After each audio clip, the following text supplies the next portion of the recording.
11টি পাহাড়ি জনগোষ্ঠী আর বাঙালিদের অবস্থান সহ অসংখ্য পর্যটন কেন্দ্রে ঘেরা পার্বত্য জেলা বান্দরবান। তাই তো যে কোনো ছুটির বন্ধে বান্দরবনে ভ্রমণ করতে আসে দেশের নানান প্রান্তের পর্যটকরা।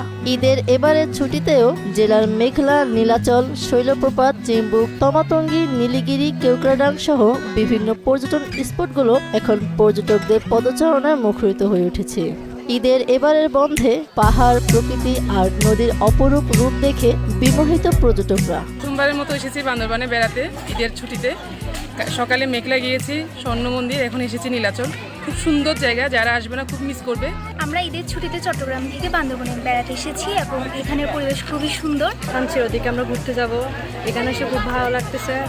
এখানে পরিবেশটা দেখতে খুব ভালো লাগছে। বান্দরবনে তো দেখার অনেক জায়গা আছে, তার মধ্যে নীলাচল অন্যতম। তো ঘুরতে আসছি, অনেক ভালো লাগছে, ওয়েদার আজকে অন্যরকম। দেশের সবচাইতে হচ্ছে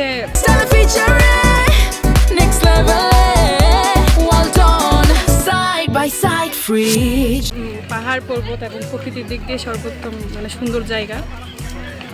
সব বিশেষ করে নীলাচলটা আমার খুব ভালো লাগে। এখানে যে আসবে না সে বুঝতে পারে নীলাচল কি জিনিস এবং বান্দরবন কি জিনিস।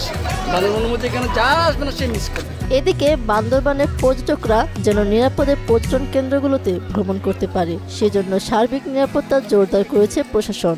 আমরা সার্বক্ষণিক টুরিস্ট পুলিশ প্লাস জেলা পুলিশ সার্বক্ষণিক নিরাপত্তায় ডিউটিতে নিয়োজিত আছি, সাদা পোশাকে এবং পুরা পোশাকে।